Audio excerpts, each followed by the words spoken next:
Hello! Welcome back to my library. Today we're going to read the last chapter of Alice's Adventures in Wonderland by Lewis Carroll, illustrated by John Tenniel. Chapter 12, Alice's Evidence. "Here!" cried Alice, quite forgetting in the flurry of the moment how large she had grown in the last few minutes. And she jumped up in such a hurry that she tipped over the jury box with the edge of her skirt, upsetting all the jurymen onto the heads of the crowd below. And there they lay, sprawling about, reminding her very much of a globe of goldfish she had accidentally upset the week before. "Oh, I beg your pardon," she exclaimed in a tone of great dismay, and began picking them up again as quickly as she could, for the accident of the goldfish kept running in her head, and she had a vague sort of idea that they must be collected at once and put back into the jury box, or they would die. "The trial cannot proceed," said the king in a very grave voice, "until all the jurymen are back in their proper places. All," he repeated with a great emphasis, looking hard at Alice as he said so. Alice looked at the jury box and saw that, in her haste, she had put the lizard in head downwards, and the poor little thing was waving its tail about in a melancholy way, being quite unable to move. She soon got it out again and put it right. "Not that it signifies much," she said to herself. "I should think it would be quite as much use in the trial one way up as the other." As soon as the jury had a little recovered from the shock of being upset, and their slates and pencils had been found and handed back to them, they set to work very diligently to write out a history of the accident, all except the lizard, who seemed too much overcome to do anything but sit with its mouth open, gazing up into the roof of the court. "What do you know about this business?" the king said to Alice. "Nothing," said Alice. "Nothing whatever?" persisted the king. "Nothing whatever," said Alice. "That's very important," the king said, turning to the jury. They were just beginning to write this down on their slates when the White Rabbit interrupted.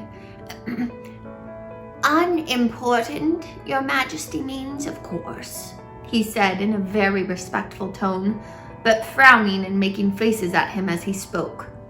"Unimportant, of course, I meant," the king hastily said, and went on to himself in an undertone. "Important, unimportant, unimportant, important," as if he were trying which word sounded best. Some of the jury wrote it down, important, and some unimportant. Alice could see this as she was near enough to look over their slates. "But it doesn't matter a bit," she thought to herself.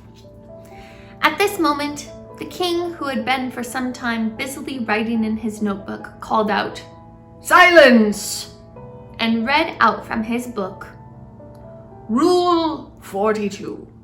All persons more than a mile high to leave the court." Everybody looked at Alice. "I'm not a mile high," said Alice. "You are," said the king. "Nearly 2 miles high," added the queen. "Well, I shan't go at any rate," said Alice. "Besides, that's not a regular rule. You invented it just now." "It's the oldest rule in the book," said the king. "Then it ought to be number 1, said Alice. The king turned pale and shut his notebook hastily.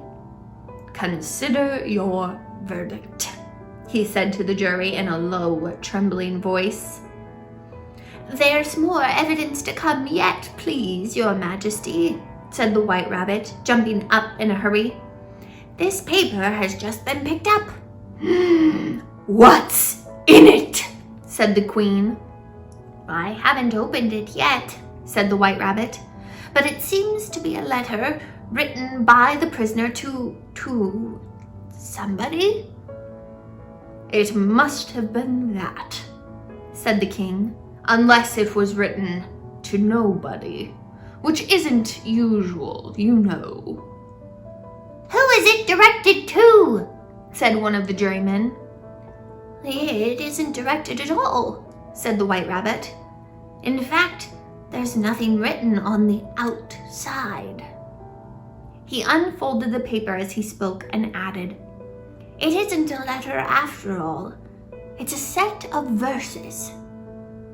Are there any in the prisoner's handwriting? Asked another of the jurymen. No, they're not, said the White Rabbit. And that's the queerest thing about it. The jury all looked puzzled. He must have imitated somebody else's hand, said the king. The jury all brightened up again. Please, your majesty, said the knave. I didn't write it, and they can't prove I did. There's no name signed at the end. If you didn't sign it, said the king, that only makes the matter worse. You must have meant some mischief, or else you'd have signed your name like an honest man. There was a general clapping of hands at this. It was the first really clever thing the king had said that day. That proves his guilt, said the queen. It proves nothing of the sort, said Alice. Why, you don't even know what they're about. Read them, said the king. The White Rabbit put on his spectacles. Where shall I begin, please, your majesty? He asked. Begin at the beginning, the king said gravely, and go on till you come to the end, and stop. These were the verses the White Rabbit read. They told me you had been to her and mentioned me to him. She gave me a good character, but said I could not swim. He sent them word I had not gone. We know it to be true. If she should push the matter on, what would become of you? I gave her one, they gave him two. You gave us three or more. They all returned from him to you, though they were mine before. If I or she should chance to be involved in this affair, he trusts to you to set them free, exactly as we were. My notion was that you had been, before she had this fit, an obstacle that came between him and ourselves and it. Don't let him know she liked them best, for this must ever be a secret kept from all the rest between yourself and me. That's the most important piece of evidence we've heard yet, said the king, rubbing his hands. So now let the jury... If any one of them can explain it, said Alice. She had grown so large in the last few minutes that she wasn't a bit afraid of interrupting him. I'll give him 6 pence. I don't believe there's an atom of meaning in it. The jury all wrote down on their slates. She doesn't believe there's an atom of meaning in it. But none of them attempted to explain the paper. If there's no meaning in it, said the king, that saves a world of trouble, you know, as we needn't try to find any. And yet, I don't know, he went on, spreading out the verses on his knees and looking at them with one eye. I seem to see some meaning in them after all. Said I could not swim. You can swim, can you? He added, turning to the knave. The knave shook his head sadly. Do I look like it? He said, which he certainly did not, being made entirely of cardboard. All right, so far, said the king, and he went on muttering over the verses to himself. We know it to be true. That's the jury, of course. I gave her 1, they gave him 2. Why, that must be what he did with the tarts, no? But it goes on. They all returned from him to you, said Alice. Why, there they are, said the king triumphantly, pointing to the tarts on the table. Nothing can be clearer than that. Then again, before she had this fit. You never had fits, my dear, I think, he said to the queen. Never, said the queen furiously, throwing an inkstand at the lizard as she spoke. The unfortunate little Bill had left off writing on his slate with one finger, as he found it made no mark, but he now hastily began again, using the ink that was trickling down his face as long as it lasted. Then the words don't fit you, said the king, looking round the court with a smile. There was dead silence.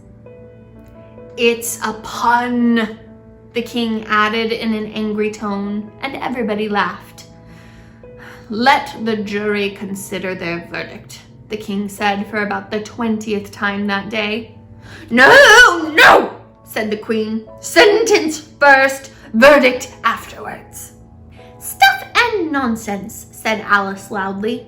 The idea of having the sentence first. Hold your tongue, said the queen, turning purple. I won't, said Alice. Off with her head, the queen shouted at the top of her lungs. Nobody moved. Who cares for you, said Alice. She had grown to her full size by this time. You're nothing but a pack of cards. At this, the whole pack rose up into the air and came flying down upon her. She gave a little scream, half of fright and half of anger, and tried to beat them off, and found herself lying on the bank with her head in the lap of her sister, who was gently brushing away some dead leaves that had fluttered down from the trees onto her face. Wake up, Alice, dear, said her sister. Why, what a long sleep you've had. Oh, I've had such a curious dream, said Alice, and she told her sister, as well as she could remember them, all these strange adventures of hers that you have just been reading about. And when she'd finished, her sister kissed her and said, It was a curious dream, dear, certainly, but now run into your tea. It's getting late. So Alice got up and ran off, thinking while she ran, as well she might, what a wonderful dream it had been. But her sister sat still just as she left her, leaning her head on her hand, watching the setting sun and thinking of little Alice and all her wonderful adventures, till she too began dreaming after a fashion. And this was her dream. First, she dreamed of little Alice herself. Once again, the tiny hands were clasped upon her knee, and the bright, eager eyes were looking up into hers. She could hear the very tones of her voice and see that queer little toss of her head to keep back the wandering hair that would always get into her eyes. And still as she listened, or seemed to listen, the whole place around her became alive with the strange creatures of her little sister's dream. The long grass rustled at her feet as the white rabbit hurried by. The frightened mouse splashed his way through the neighboring pool. She could hear the rattle of the teacups as the March Hare and his friends shared their never-ending meal, and the shrill voice of the queen ordering off her unfortunate guests to execution. Once more, the pig baby was sneezing on the Duchess's knee, while plates and dishes crashed around it. Once more, the shriek of the griffin, the squeaking of the lizard's slate pencil, and the choking of the suppressed guinea pigs filled the air, mixed up with the distant sob of the miserable mock turtle. So she sat on, with closed eyes, and half believed herself in Wonderland, though she knew she had but to open them again and all would change to dull reality. The grass would be only rustling in the wind, and the pool rippling to the waving of the reeds. The rattling teacups would change to tinkling sheep bells, and the queen's shrill cries to the voice of the shepherd boy, and the sneeze of the baby, the shriek of the griffin, and all the other queer noises would change, she knew, to the confused clamor of the busy farmyard, while the lowing of the cattle in the distance would take the place of the mock turtle's heavy sobs. Lastly, she pictured to herself how this same little sister of hers would, in the aftertime, be herself a grown woman, and how she would keep, through all her riper years, the simple and loving heart of her childhood, and how she would gather about her other little children and make their eyes bright and eager with many a strange tale, perhaps even with the dream of Wonderland of long ago, and how she would feel with all their simple sorrows and find pleasure in all their simple joys, remembering her own child life and the happy summer days.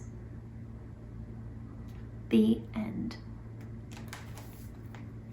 And that is the end of Alice's Adventures in Wonderland. What a wonderful, wonderful book. Who was your favorite character? What was your favorite part? Make sure you like and subscribe so you're here for the next book. See you soon.